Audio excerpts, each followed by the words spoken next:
Lady Gaga, born Stephanie Joanne Angelina Germanotta, has pretty much always been a performer, having grown up singing and playing piano, going to music camps, and acting in plays. She said that she's always had this intuitive connection to music and felt that it came naturally to her. And while in school, she said that she felt pretty insecure, was bullied, and didn't quite fit in. Apparently, someone even made a social media page to bully her about her aspirations to become famous one day. I'm not sure if this was the original page that was created, but I do know one existed. As an alumni of the Lee Strasberg Theater and Film Institute, she was trained in method acting and seemed to want to initially go in that route, auditioning for a lot of New York shows. That didn't work out, but Stephanie did land some background TV appearances like on The Sopranos, and then a 2000 AC/DC music video, as well as a 2005 episode of MTV's Boiling Points. And if you haven't seen it, it's a prank show, kind of like Punk'd or Impractical Jokers, or like What Would You Do? Only you win money if you don't react. Excuse me? Yeah. Where'd my salad go? Oh, I guess the busboy took it away. It was not even eaten. So why'd you leave? Run out of me again? And just a tidbit, but it is relatively common for aspiring actors or actresses to get cast on reality TV shows before doing any dramatic roles to sort of get their foot in the door. So that's why it seems like so many people who later become famous were on reality TV, especially before this influencer era. In 2005, during her second year at NYU's Tisch School of the Arts, Stephanie dropped out to pursue her music career. The taste of your skin, the warmth of your hungry lips has me so taken, and I love the way you can make me dance from miles away. While in university, she pursued musical endeavors like forming a short-lived band and recording a couple songs for an audiobook.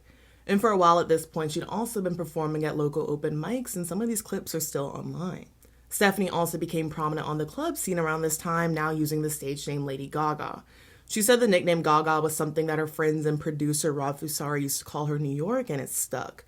Gaga comes from the 1984 Queen song Radio Gaga, which apparently reminded Fusari of Stephanie. All we hear is Radio Gaga, Radio Gaga.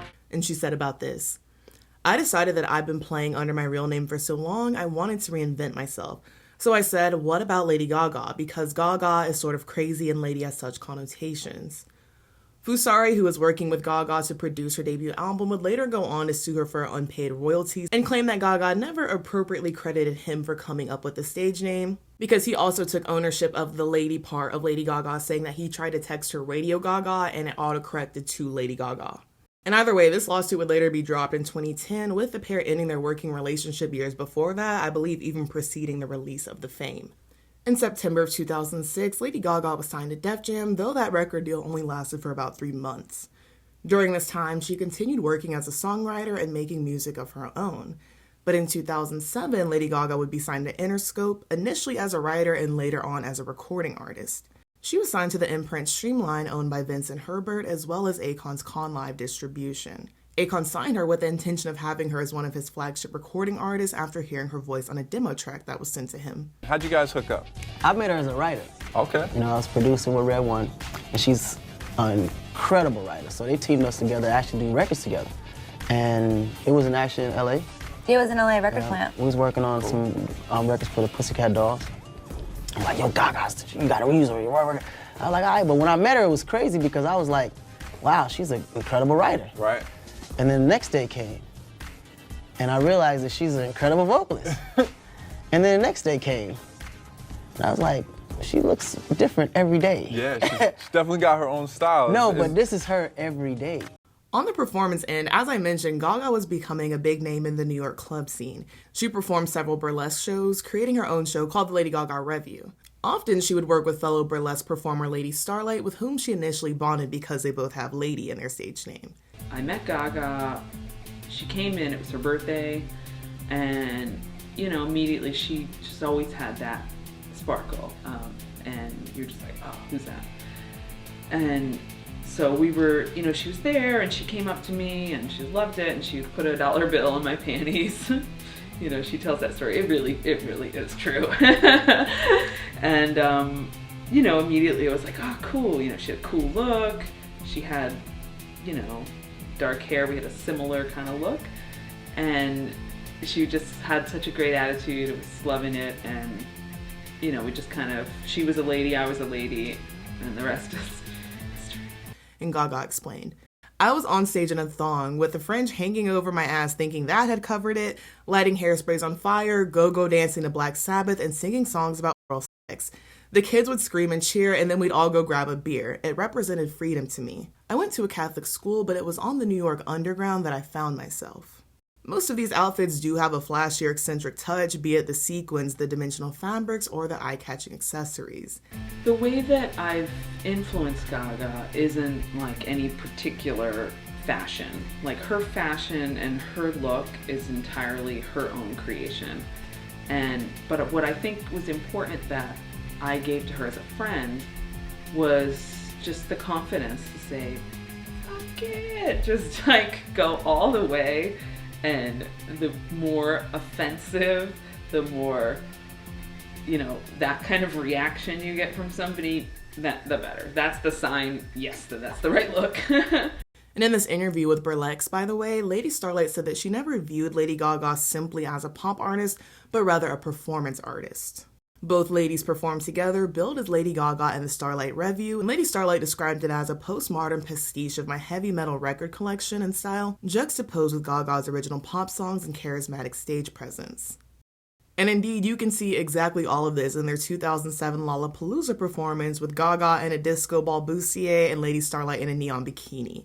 Together, they performed several songs, some unreleased, others which would end up on the fame, like Summerboy, Disco Heaven, Beautiful Dirty Rich, and Paparazzi. I feel seen by a commenter under this video of them performing Summerboy, saying that whoever posted it can never delete this video because unfortunately there are not a ton of performances. It definitely has a rockish feel to it, but it also just reminds me of a sunny, summery song, hence the title. And I do think you can hear some Gwen Stefani influence in it, probably intentionally. And the quirky, breathy, whoopsie-daisy way that Gaga performs the song perfectly reflects the sort of ignorance is bliss theme of Summerboy, or at least her attempt to try to will herself to be ignorant so that she can enjoy the bliss. You must start a fire. And Disco Heaven is another song that's a clear reference to decades past, and aside from the song, you can see the disco influence in the costume Gaga's wearing and also the set piece. I have a disco ball that's this big. We should probably get it for the shoot, actually.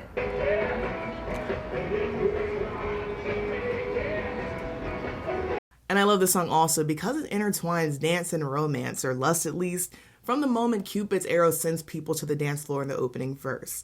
The song opens with this swirling, funky bass guitar, this time with Gaga singing with more force and command, because there's no way her night is about to be ruined. Showed up, put on your dress, take a minute for us and relax. Dance floor is this larger-than-life setting, one where someone can imagine they're living as glamorously as a movie star. There's sort of a meta aspect to it, seeing as it's the life that Lady Gaga created for herself through music, and she would later release more songs that made people feel the same way. Another thing that I really love about these Lolla videos, now that they're almost 20 years old, is that you can see comments of people who had no idea how big Lady Gaga would become, but it's very clear that they had a feeling. And others in that comment section on other videos noted that Ladies Gaga and Starlight were on one of the smaller stages, but they still performed as if they were headlining Lollapalooza, which seems like common sense, but really it is the hallmark of great performers, because even if the audience is small, every single one of those people gave their time, probably their money even, to be there, and you never know who is watching. You can have 100 people in the room that are watching you and 99 don't believe in you, and one does, and that was him. Later in 2007, Lady Gaga would meet producer Red One, who produced a large part of the fame along with Rob Fusari. Red One was known for producing a lot of European pop acts, especially Swedish ones. But he also produced songs for popular 2000 acts like 3LW, Rebelde, and Cat DeLuna. And he was tasked with primarily producing the more dance pop leading songs on the fame, notable the aptly titled Just Dance.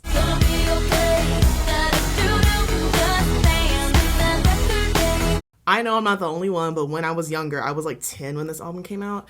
Instead of shouting him out, I thought Lady Gaga was singing Red Wine, like, you know, the red wine had her turned enough to just dance. The song opens with these building yet commanding synths, as if you're dropped to the starting line of a race and immediately told to begin running. Just as you orient yourself, Gaga enters singing about her disorientation on a packed dance floor. I've had a little bit too much. All of the people The song was written by herself, Akon and Red One, and as plainly as the title, narrates a night of drunken partying. The song was originally pitched to the Pussycat Dolls for doll domination, but they rejected, of course, hence Gaga releasing it later. The Just Dance lyrics are equal parts relatable and nondescript, but I think that is what makes the song an instant classic party anthem. Additionally, though it is a little steamy, it's not so much so that it's raunchy or vulgar, to the point where the song was a mainstay at my middle school dances. And now that I'm older, I can confirm, like the rest of y'all, probably it hits in environments outside of the middle school dance. The song also doubles as an anthem for self-assuredness, one that reminds you that everything eventually will be alright, so you may as well just dance for a moment. The beat is punching, the synths are blaring, putting it in perfect company with electronic club pop that was in style in the spring of 2008 when Just Dance was released.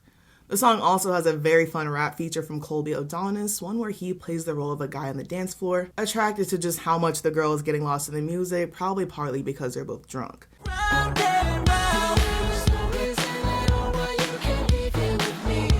And at 4 minutes, the song's got enough time for multiple verses, a feature, a breakdown, and a bridge, taking you on multiple sonic twists and turns. Just Dance, which by the way was Lady Gaga's official debut single, was also her first #1, topping the Hot 100 the following year. It received positive reviews from many critics in terms of the lyrics, production, and of course Gaga's bold delivery on the song. Others who weren't yet sold didn't call Just Dance bad, but it was just generic if anything, feeling that it was unlikely to dethrone the hits of dance pop juggernauts like Cascada. The music video for Just Dance begins with Lady Gaga and her posse arriving at a house party, boombox in tow. Straight out of the 80s, but with a modern twist. And here we're also getting a new blonde look, since Gaga decided to go blonde in order to avoid confusion with Amy Winehouse. And the slight change in dressing I think can be explained by Gaga being more pop than burlesque, especially in a lot of these Red One tracks specifically, though you can definitely still see the influence in her glittery top and heels. These super sequin tank tops, they were just also very popular at the time. And the concept for the Just Dance video is really smart in a lot of ways. As a debut, Gaga making herself the party's tastemaker, the one who livens up the event with her performance, it's her attempt to position herself similarly in pop music overall, which we now know worked. Additionally, the house party setting reflects the place in which a song like this would be played, but isn't something so lavish and excessive. She's telling people that she doesn't see her sound as accessible to them. And again, that party setting and the seemingly handheld shots were very much in style at this time and are very descriptive of the aesthetic now known as indie sleaze, though it was not called that then. The scene was characterized by the youth feeling disrupted due to the lasting effects of events like 9/11 and more recently the Great Recession, leading young people who usually aren't that well off to begin with to have even less money, so less disposable income, and it quickly fell out of fashion to be flashy about it if you did. So at this time, we get a lot of danceable music, nicknamed recession pop, about not needing a lot of money to be perfect and polished, but finding community through those circumstances, often at a kickback, a club, or a house party. Lady Gaga made her TV debut performing Just Dance at the New Now Next Awards, which was an entertainment awards show that used to air on Logo TV. Most of the awards centered around queer adjacent pop culture, with categories like Best Gay Kiss, Best Lesbian Vlog Ever, and the Kylie Award for Next International Crossover. And she introduces herself in this very, hey, I just got to Earth, what's up, dramatic intro, something that she would go on to do in live performances in this era before breaking into song and dance. My name is Lady Gaga. Welcome to the New Now Next Awards. And shortly after, Lady Gaga appeared on So You Think You Can Dance with another opening line before the song. And the same message was projected onto these sort of psychedelic TV sunglasses saying, Music will never be low brow. which we will get into in a minute, but that's basically the thesis of the fame and of Lady Gaga. And to circle back to Lady Gaga's style and presentation at this time, at least in this era, I feel like the biggest transition we see is her going from a brunette, more burlesque influenced look to her platinum blonde, glam 80s alien princess look. Several of Gaga's looks blend past and future, and they continue to, but I think we begin to lean more future. And Lady Gaga explains her look way better than I do, telling Clayton Perry in the summer of 2008, I would say that it's trash sophisticated. I would say that it's futuristic, but still classic. I take a lot of my references from the 70s and from European fashion, mostly because they're ahead of us. I try to stay in tune with what's going on over there, so my style is fashion forward. My turn-ons are vintage shades. My style icons are definitely Grace Jones, Donatella Versace, Peggy Bundy, fabulous. Work Peggy Bundy. In interviews, Lady Gaga spoke extensively about how she, her friends, and her team would buy clothes and accessories and cut them up, glue them, do whatever needed to be done in order to transform them into something unique. I had a lot in 5 bags, I guess. I bought a lot of stuff. Well, I predicted I would do about 4 costume changes a day. Yeah. These are actually American Apparel. I loved them. I mean, anywhere that has liquid leather, I'm all about it. And then this I told you was made, and then this is vintage. I got it at a vintage shop. And I can either, create 8 outfits that are not very exciting, that you've seen before, cheaper, that I can alternate, or I can make one really amazing dress. The artists that for me have been the most influential, like Madonna, David Bowie. Of course I love them for their music, and not to sound vain or shallow, but I'm almost more appreciative of their work because of their visuals. It completely changes the way that you listen to the music. I'm somebody that likes to experiment with different things, so I bought a lot of leather and a lot of sequins, and I started making, I was go-go dancing for fun, so I started making my costumes because it was cheaper. This wasn't unheard of by any means, but was especially salient at the time where that mix and match DIY attitude mimicked current trends in both music and fashion, again brought on by the Great Recession. One of these now iconic pieces, or even motifs I would say, are the crystal scepters or her crystals overall in her looks. Also thinking of like the crystal dresses. The crystal scepter you can see in the full cover shoot for the Fame, though only a bit of it makes it on the actual album cover. The image, shot by Peter Hinkett, is an extreme close-up on Gaga's face, her eyes hidden behind some crystal-encrusted perforated sunglasses. To me, other than creating contrast in the photo, these crystals look both futuristic and luxe, further representing Gaga's point of view as this fresh pop force, one who isn't hiding her ambitions to be popular and glamorous. I'm not making underground music, I'm making pop records about an underground lifestyle. That's the difference. The sunglasses create a barrier between us and her, evoking pop shots of celebrities hidden behind shades, but with a futuristic, chillier spin. Also, Gaga looks cool and in control of this invasion of her space caused by the Fame, but not disrupted by it. Her platinum blonde bangs peek from her hood, essentially giving us 3 or 4 Gaga motifs in a singular, pretty monotone shot. There's also something very costumey about it, which I don't mean in a bad way. It just kind of reflects the fact that you're aware that Lady Gaga is a character or persona because it's so obviously not a real name, and every other aspect of her presentation reflects that. Not to say that she's being inauthentic, but rather Stephanie is so committed to being Lady Gaga that we are very clearly getting Lady Gaga on this cover, not Stephanie. The album's title, The Fame, was chosen to reflect the transformative aspect not just of fame, but of pop music.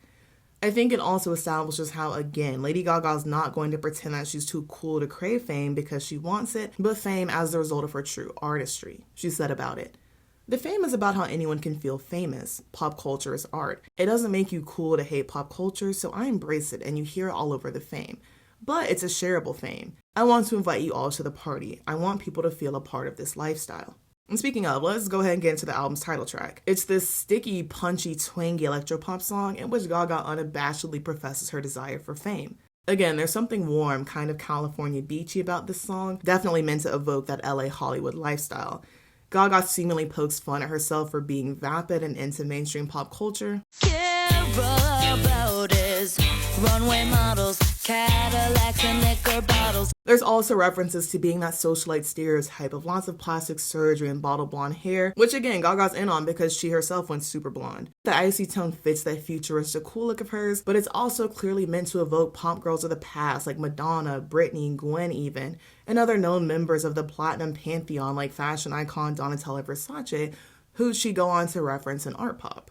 There's a very staticky sounding shaker throughout the verses on The Fame, which to me sound like loud camera shutters. And throughout, Gaga maintains she'll make her dreams of fame come true because that's basically her whole life's goal, to live the life of the rich and famous. The further she goes to maybe examine whether this pursuit is worth it is her questioning in the chorus, "Isn't it a shame?" We live for the fame, fame, baby, the fame, fame.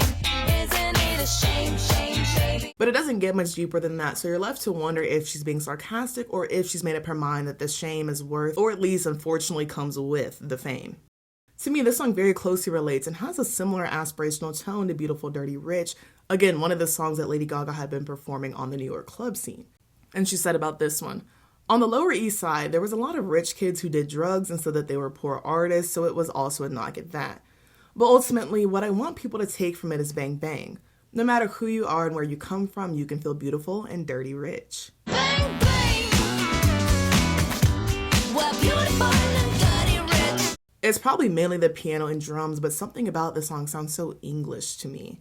But again, it was made for the club. This one's very danceable, and it's infused with that euphoric, almost grandiose feeling to me that the best pop songs provide. Since the song was released as a promotional single for the Fame, a video was shot, showing Gaga prancing through a mansion, clad in her chic black and red outfits, with lots of money to spare. The decor in the home is purposely tacky and nouveau riche, not just to fit Gaga's trash sophisticated style, but likely is also to reinforce her critique on how she knew a lot of people who are pretending to have less money and then likely less refinement than they actually did.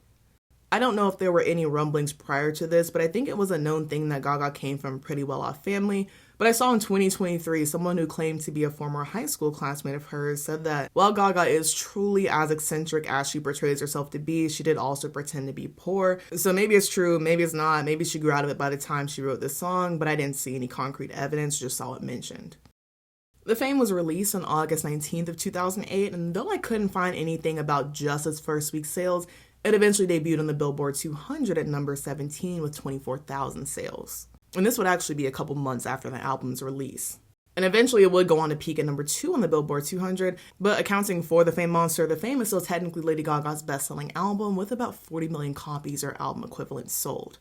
And since The Fame is from 2008, I was curious to see if I could find any fun iTunes stats or any footage from a CD signing, you know, the fun album promotional stuff.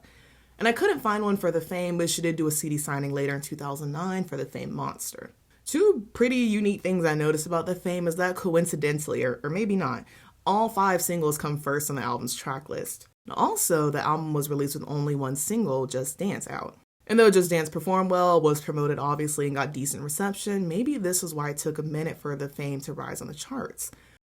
But despite this, The Fame did receive mostly positive reviews. Michael Wood, writing for Entertainment Weekly, stated, "This naughty New Yorker got her start on the Lower East Side sex-soaked club scene, and on her dance pop debut, she offers up barely there metaphors like, 'I want to take a ride on your disco stick.' The Fame is remarkably and exhaustingly pure in its vision of a world in which nothing trumps being beautiful, dirty, and rich. In this economy, though, her high times escapism has its charms." The entire thing is linked below, but I love how the opening of this all-music review that I'm about to read describes The Fame. It was written a little bit after the album's release, but it reads, "The times are crying out for a pop star like Lady Gaga, a self-styled, self-made shooting star, one who mocked the tabloid digital age while still wanting to wallow in it, and one who's smart enough to pull it all off too. That self-awareness and satire were absent in the pop of the new millennium, where even the best of the lot operated only on one level, which may be why Lady Gaga turned into such a sensation in 2009. Everybody was thirsty for music like this, music for and about their lives, both real and virtual." The review, written by Stephen Thomas Erlewine, went on to call Gaga a titillating blend of Madonna, a dose of diluted peaches, delivered via a burbling cauldron of electro disco. That all-music review also likened Gaga to Gwen Stefani, namely because of the title track, and though the review is positive, I do think it's reflective of how apt comparisons were with Gaga. I even made one talking about Summerboy. On some levels, the comparisons make sense, especially the Madonna one, seeing as Gaga is another blonde Italian pop girl whose avant-garde presentation and provocative sex-positive pop pushed many an envelope. But rather than use these comparisons simply as reference points to the uninitiated, others who reviewed The Fame used the comparisons as evidence that Gaga had not yet proved herself an innovative voice in pop. Writing for The Guardian, Alex Petretta said in his 3-star review, "You certainly wonder what she's talking about when you hear her debut album. Sonically, there's nothing here that you haven't heard already. Synthesizers grind away ravishly, there are plenty of modishly knowing 80s influences, while her voice lands somewhere between Gwen Stefani and Madonna. The title track sounds like something the Xenomania production team might dream up for Girls Aloud. A little more esoterically, Money Honey is about 2 notes shy of a lawsuit from Cameo for infringing the copyright on Word Up, while Nothing Else I Can Say and Paper Gangsta bear the influence of early 90s Europop. The former is the first song in a long time that warrants comparison to the Ove of Ace of Base.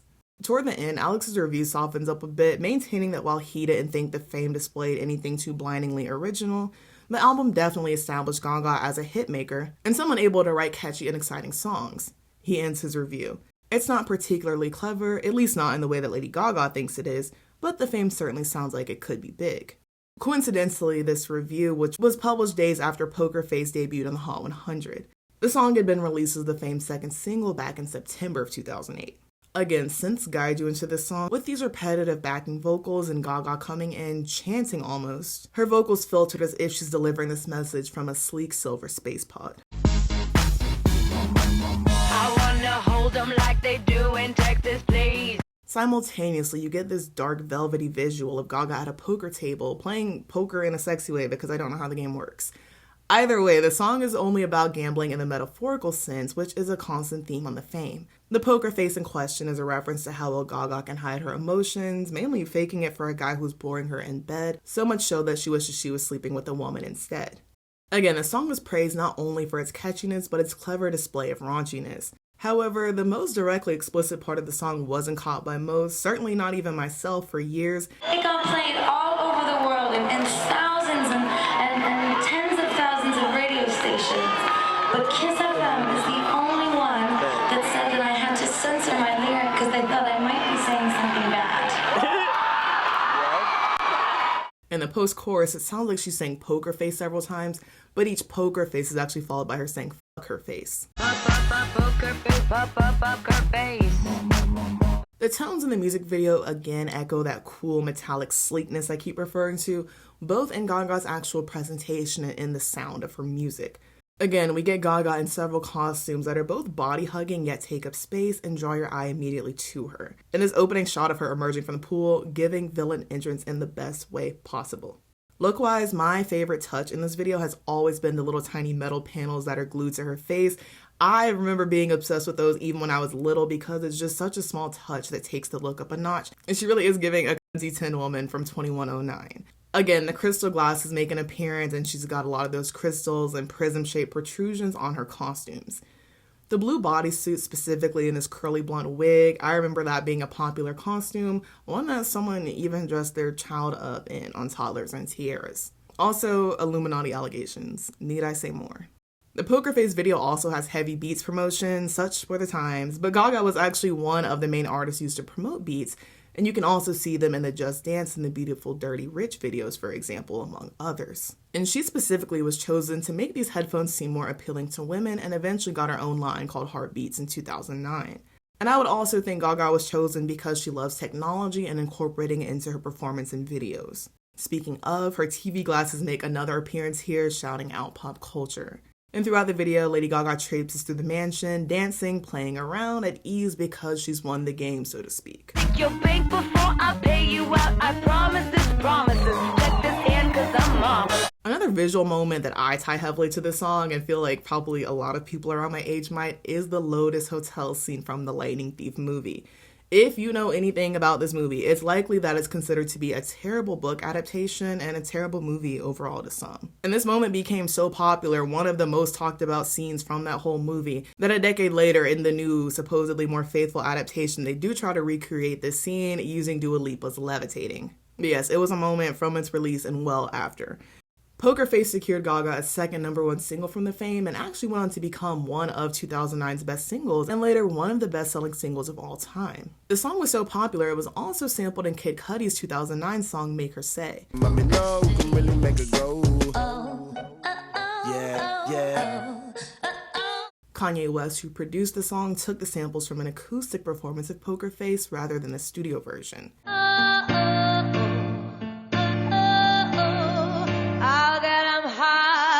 It better fits the mid-tempo drum-focused production on Make Her Say. And this song is also very, very sexual, but instead this time it is from a man's perspective. Common and Kanye also feature in this song, and the way that they use the sample and incorporate it into their verses. When Poker face, poker face. I make it say. You're meant to hear Poker Face as poke her face, and then the second half of that line still fits, of course. With 2 big singles under her belt, interest in the Fame overall obviously increased, attracting more and more fans to Lady Gaga. It was a couple months after Poker Face's release that the album made its debut on the Billboard 200. And personally, I remember used to love watching video countdown shows like MTV and VH1, or just watching these music videos on YouTube. And Lady Gaga was big business on YouTube back then.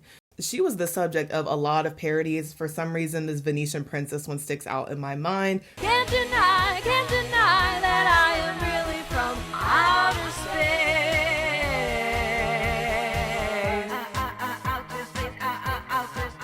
Some of these were just for fun, and others were definitely intended to make fun of her. And there were also tons and tons of makeup and hair tutorials and would be for years. For the Fame era specifically, I remember watching several YouTube tutorials just so I could learn how to do the hair bow out of hair. And if I'm remembering right, I feel like you could also just buy them at this time.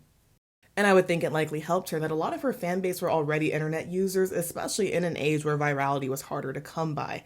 Not only was Gaga's fan base young, therefore more likely to be online, Lady Gaga herself was pretty engaged with her online fan base, even from her MySpace days. And I keep saying fans because Little Monsters technically wasn't the name of the fandom yet, but it would be in months to come. Looking at the forums during the time, the pop forums were lit. You can find a lot of real-time reactions to Gaga's music on several, many not even Gaga-specific forums, because she was obviously still pretty new to the mainstream. Gaga Daily, her dedicated fan forum, popped up around this time, forming in February of 2009. And this became a hub for theories, music reactions, other news, and Gaga herself would pop in from time to time in the earlier days. I found a funny post about her popping in the chat in like 2010 saying that she was about to release an anthem for a generation and people being skeptical, but she was talking about Born This Way. And aside from making good music, part of the reason that Gaga attracted so many loyal fans was that she, and the fandom by extension, were a safe space.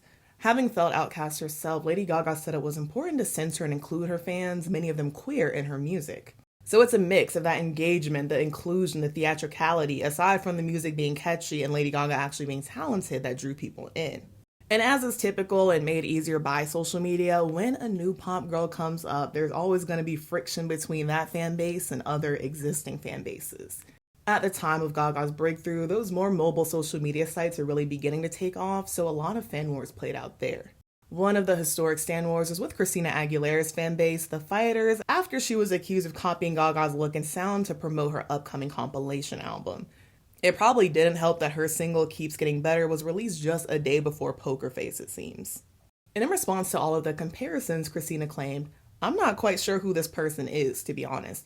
I don't know if it's a man or a woman, I just wasn't sure. I really don't spend any time on the internet, so I guess I live a little under a rock in that respect." Why do people have to compare you to Lady Gaga? Or, I mean... There's no annoyance, honestly. I'm a female artist in this business, and it's just going to come with comparisons. Right. That's just how it is. And, I think our music couldn't be any more vastly different. But, I have the utmost respect for her. She works her ass off, as we all do, as women in this business. And it just sucks that, as women, we have to deal with, that sort of comparison thing that men don't. How do you feel about the Christina Aguilera comparison?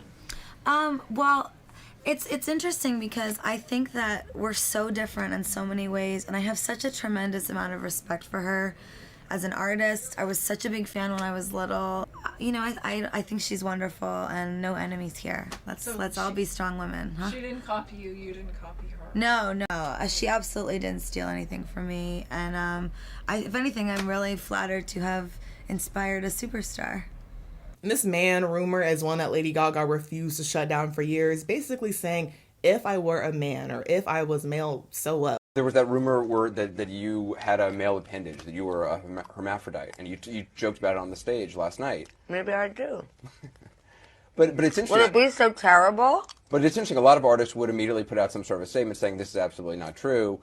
You have fun with it. Why the hell am I going to waste my time and give a press release about whether or not I have a penis? My fans don't care, and neither do I. Also at that year's VMAs, the 2008 ones, Christina was accused of ripping off Gaga's look with her bold eye makeup, her black catsuit, and her blunt platinum bangs. Gaga said some of the talk and the comparisons actually helped her get her name out further, saying in an interview, "Well, it was very flattering when it happened. She's such a huge star. It put me on the map in a way. Though, of course, I don't just want to be remembered for the Christina Aguilera scandal. What it showed me was, even though I've only been on the commercial market for 7 or 8 months, I've really burned graphic images of my visuals into the irises of my fans. They saw a huge Grammy-winning star who's been around for years, and they recognized Lady Gaga. That to me is quite an accomplishment. And this feud would go on for years and eventually get settled in 2013 when they worked it out on the Do What You Want remix.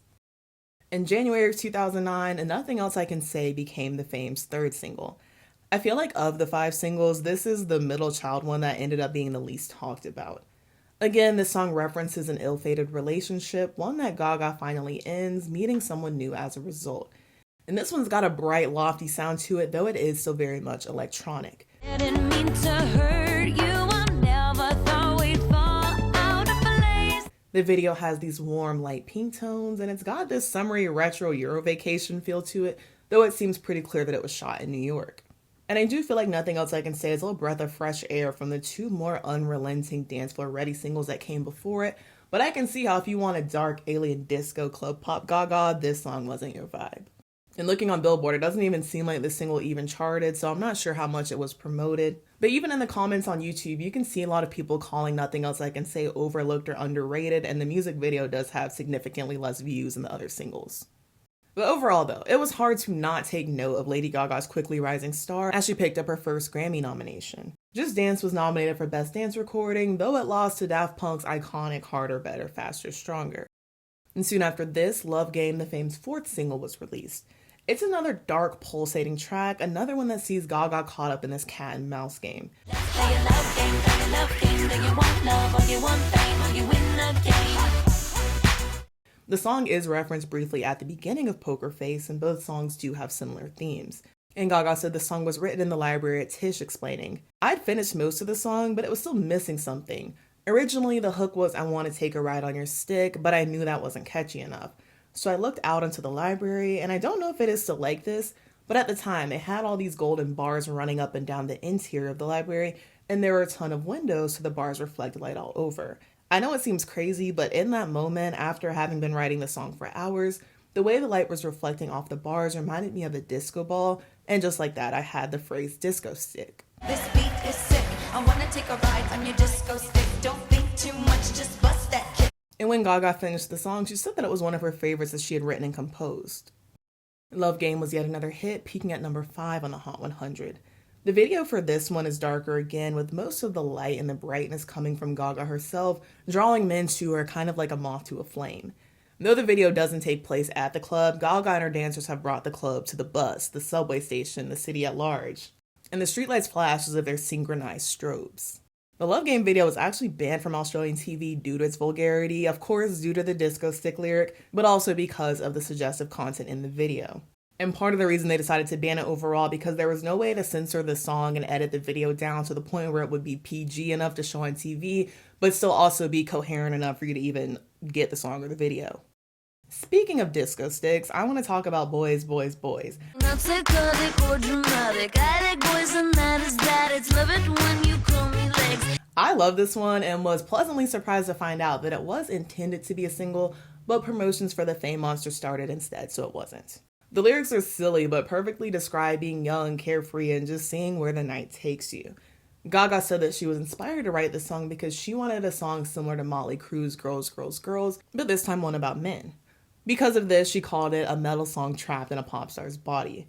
And I think had Boys, Boys, Boys been released as a single, it probably would have been received as a cute little bop, kind of like Nothing Else I Can Say, but I still think it would have been a nice wind down for the era. Because not only was it intended to be a single in general, it was intended to be the final single for the Fame after Paparazzi, which is the official final single. So I'm not too mad about it, because ending your single run with Paparazzi is ending on a high note if I ever saw it, so I get it. Fan favorite, lush, lofty, bubbly, obsessed.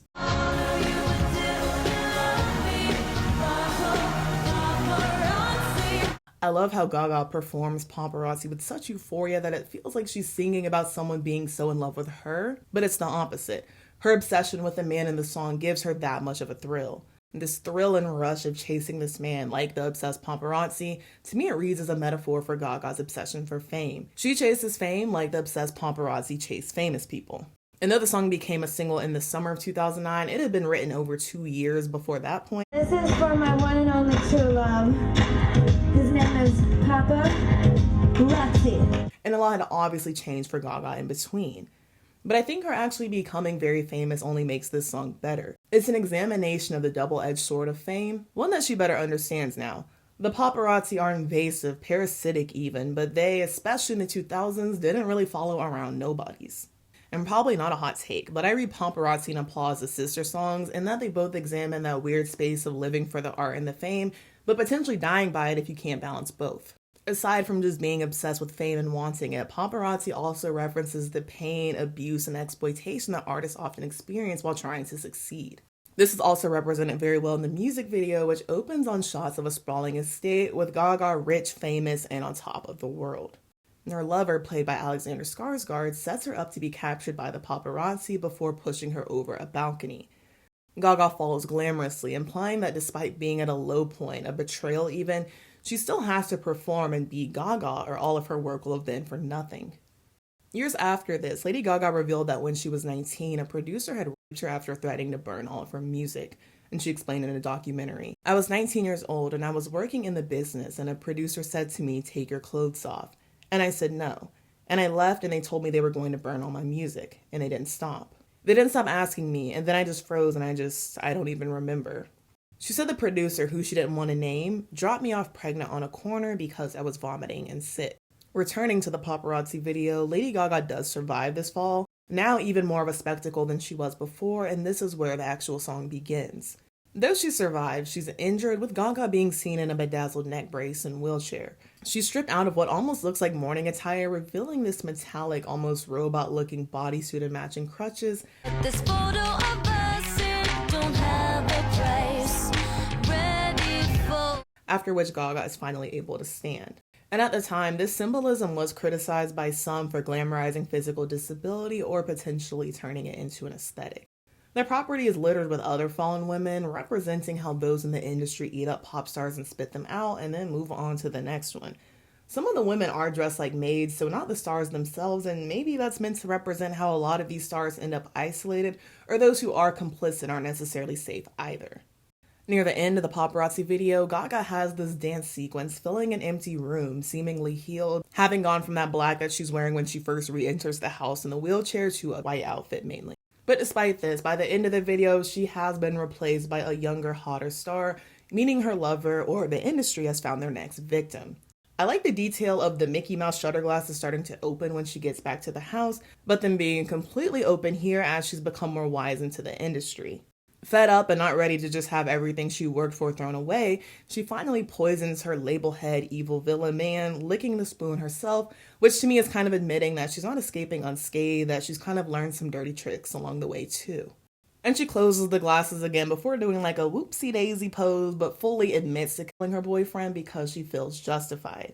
And now Gaga sets up on the town, the hottest new thing again, getting swarmed by the paparazzi, but she's actually being arrested.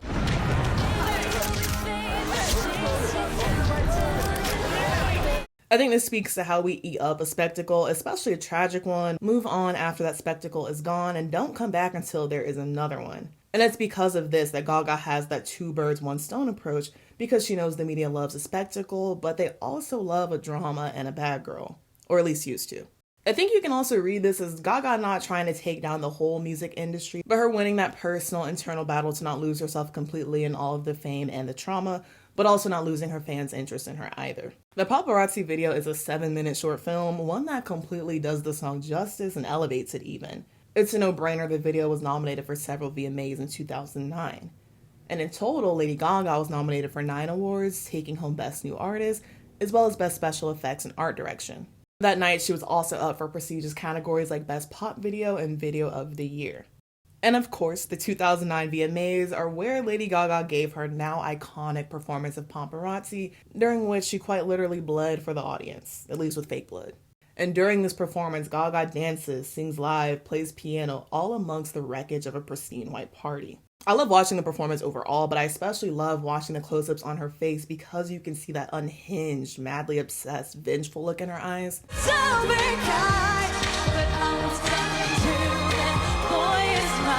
She's not just singing, she's an actress. This is theater. The whole thing is a performance. And watching this, you just get chills, watching the audience get even louder when Gaga starts bleeding during that last chorus and Scream sings because they know pop history is being made. Watching this on your couch, you knew pop history was being made. This part of the show definitely lost some people, some were already lost prior to this, and thought that the death faking was some sort of sacrifice rather than Gaga metaphorically dying for her art and for the audience's adoration. It probably didn't help that later in the ceremony, she dedicated her Best New Artist award not only to God, but also the gays, dressed in this full-lace outfit. And there are still live comments on a Daily Mail article covering that performance and one that Gaga did at New York Fashion Week, and the comments are as divided as you can imagine. I found one comment crediting her with the return of performance art, and then one right under it begging the world to stop paying attention to Lady Gaga, while paying attention to Lady Gaga.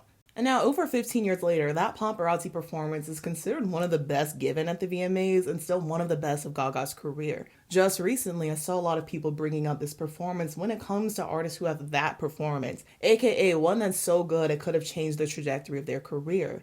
This performance was so good, in fact, that it wasn't eclipsed by the other viral moments that happened at the 2009 VMAs. Even reviews from 2009 named Gaga's Paparazzi performance as one that was undoubtedly star-making and definitely one for the books. One thing that's been noticed in all of these singles and has come to feel like a signature of Gaga's is that syllable repetition in each chorus.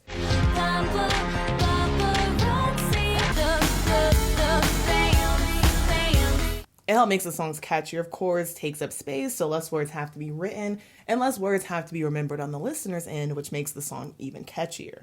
I think it also adds a sort of glitchy feel, which works especially well with those more electronic, futuristic sounding songs. Because her music was so popular among young people, a lot of Lady Gaga songs and looks were included in popular media at the time. I already referenced The Lightning Thief. Paparazzi played in the premiere episode of Gossip Girl's second season. Just wish I could make her feel as badly as I feel right now. You totally can. And this episode aired on September 1st of 2008, so less than a month after the fame was released and nearly a year before the song was officially a single. So great promo, especially considering teen shows like this were used to promote a lot of pop music because of the large audiences they pulled. And Lady Gaga would also have her own themed episode on season 3 of Gossip Girl titled The Last Days of Disco Stick. Y'all know I usually do not call things cringe and do not like it, but this is universally agreed to be one of the most cringe episodes, and I also agree. The characters are in college now, and if memory serves, Dan's writing like a cabaret Lady Gaga themed modern take on Snow White, in which Hilary Duff's character is meant to play the lead role, the role of Snow White. Kiss you. But if I do, then I might miss you, babe.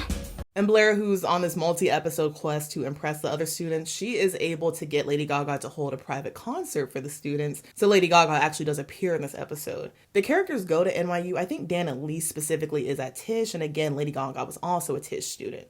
The in-universe explanation for all of this is that Blair's stepdad has NYU connections as an entertainment lawyer, I think, and then knows Gaga on a personal level because they used to play poker together, and then they make a poker face joke. Anyway, Gaga also performs a little bit of Bad Romance because this episode aired in November of 2009, and The Fame Monster came out a couple days after that. And later in 2010, Gaga's music and many recreations of her costumes were also featured in an episode of Glee called Theatricality, in which Rachel and Shelby performed Poker Face. From March to September 2009, Gaga embarked on her Fame Ball tour, which was her first concert tour. According to this forum post I found, tickets were about $20 if you bought them back in January of 2009. So after the album was released, but probably like right before Poker Face and the other singles blew up. And it was a standing room only show, so the person noted the price was pretty decent, saying, tickets were $20 if you got them back in January when they were first on sale. The 7:30 show sold out within an hour of it being offered. A late show was added at the same price, and that also sold out. Kids hanging outside without tickets around the venue were paying $40 to $85 for anyone who had a spare. It was wild. Specifically for the Fame Ball, Gaga said that she wanted to play up the performance aspect of the show, which was heavily inspired by Andy Warhol. So she opens with this pre-recorded clip and includes several pre-recorded interludes throughout. Pop ate my heart. I see. He downed the whole thing in one efficient gulp. Gaga also referred to the show as a traveling party, citing New York circa 1974 as a frame of reference. She wore several metallic, reflective, disco-inspired outfits, reinforced by equally eye-catching set pieces. For about half of the tour's shows, Lady Gaga was accompanied on stage by her DJ Space Cowboy, who she'd been working with and touring with even since before the fame. And he said about an early conversation with Gaga, She was talking about sequins, disco balls, Prince, David Bowie, and body paint. Basically, she was speaking my language. And the pair, along with Flo Rida, collaborated on Starstruck on the Fame, and it's a bass-heavy, very glittering synthy song.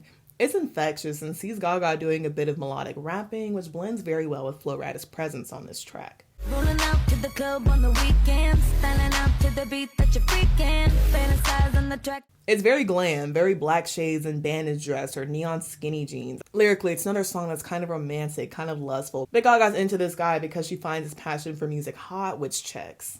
The Fame Ball was a relatively short show, with Gaga only performing 10 or 11 songs. I mean, she's only got an album out at this point, and the set list varies a little bit between shows. And one thing looking at a lot of this concert footage and going back over this era overall has made me realize is that the seeds for art pop definitely really were there from the beginning, as hectic as that era was. It definitely wasn't out of nowhere.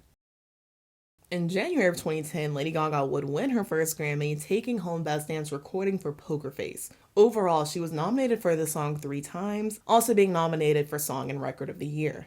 In January of 2010, Lady Gaga would win her first Grammys, taking home Best Dance Recording for Poker Face and Best Electronic Dance Album for The Fame. And Lady Gaga also performed at this ceremony, doing both Poker Face and Speechless, as well as Your Song with Elton John. And by this time, promotions for the Fame Monster were in full effect, with Bad Romance having come out in October 2009, the album reissue in November, and Telephone being made a single just a couple days before the Grammys in January. And from there, Gaga would venture into even more avant-garde territory, so much so that it seems almost out of place, for lack of a better word, that she's got some more traditional dance pop on her debut album. And while looking at a lot of content from the Fame, I saw several people commenting that they missed this Gaga specifically, or this version of Gaga was overlooked or eclipsed by the Fame Monster, and then born this way after the fact.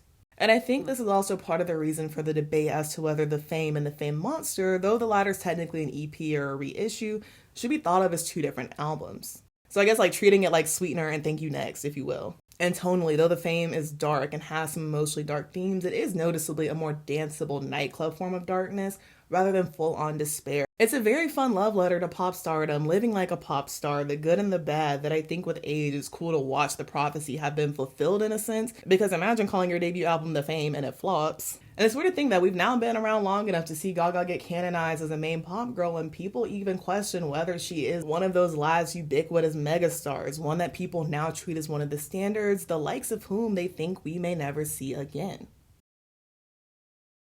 As always, thank you so very much for watching. Be sure to like, comment, and subscribe so that you can stick around for more. Also, if you'd like to become a channel member and get early access to videos, the link is in the description. And again, thank you so very much for watching. I love you all so very much, and we'll see you so very soon. Bye-bye.